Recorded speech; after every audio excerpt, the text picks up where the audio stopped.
ሰላም ስምህን ማን ልበል? አራጋው እባላለሁ የስነ ዜጋ መምህር ነኝ። በጣም ጥሩ። ምንህን ያመመህ? ውስጤን ነው የሚያመኝ። ማንነቴን የተነካው። አልገባኝም። ምን ሆነ ያልገባ? በቃ በሽታው በማህበረሰቡ ውስጥ ንቁ ተሳትፎ እንዳይኖረኝ ነው ያደረገኝ። አንተ ያማ እንዴ ምንድነው የምትቀባጥረው? አሞኝ ማን የመጣሁት? የመሳደብ መብት ደግሞ የለህም። ክላስ ጀመርክ እንዴ? ጭራሽ መብትና ግዴታን እዛው ለተማሪዎች ንገራቸው። እኔ አባት ያመመህን በስነ ስርዓት የምትናገር ከሆነ ተናገር። የመናገር መብቴን አትንፈገኝ ሰውዬ። ይኸውልህ ስማኝ፣ የሰውነት ክፍሎቼ እንዳለ ተሰብስበው ሰላማዊ ሰልፍ ነው የወጡብኝ። የሚወጣ ነገር ይውጣ። አባቦ ተነሱታ። ምን?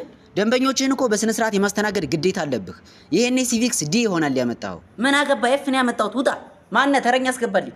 እወጣለሁ ግን አሳያለሁ፣ ከሳለሁ። በአንቀጽ 9.9 ንዑስ አንቀጽ እዚያው አካባቢ መሰረት። ኧረ እባክህ አስወጣልኝ። እሺ ቁጭ በል። ስምህን ማን ልበል? እኔ ተሰማ እባላለሁ የህብረተሰብ መምህር ነኝ። ቆይ ወረርሽ ገባ እንዴ ትምህርት ቤት? ምን አልከኝ? ምን ያመመህ? ዶክተር ሆዴን ያመመኝ። ከእምብርቴ በስተ ሰሜን ምስራቅ በኩል 30 ዲግሪ ገባ ብሎ ነው የሚቆርጠኝ።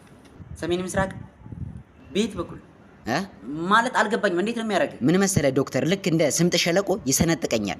ይሰንጥቀህ? አቦ የቱ ጋር ነው የሚሰነጥቀህ? በሰሜን ምስራቅ በኩል አልኩህ እኮ ዶክተር። ፈረሱታ።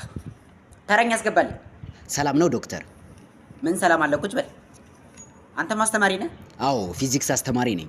እረፍ። የፈራሁት። ምን ነው ችግር አለ? ማለት እስኪ ምንድን ነው ያመመህ? ግልጽ አድርገህ ንገረኝ እንዳታንዛዛ። እሺ ችግር የለውም። እግሬን ያመመኝ። ጥሩ። መቼ ነው የጀመረ? ትናንት ነው። ምን መሰለህ ዶክተር፣ 100 ኪሎ ግራም የሚመዝን ቦክስ ተሸክሜ በ30 ሜትር ፐር ሰከንድ ፍጥነት ለ30 ደቂቃ እየተጓዝኩ ነበርና at the middle high pressure was applied on my leg and that is because of a high force and a small area which is 2 meter square. ዶክተር can you calculate the pressure? ተረሱታ እንዴ ሊያጨልልኝ ነው እንዴ ዛሬ? ቆይ እንዴ ጭራሽ ካልኩሌት አድርጊልኛል እንዴ? ዶክተር ተረኛ አላስገባ። አልፈልግም።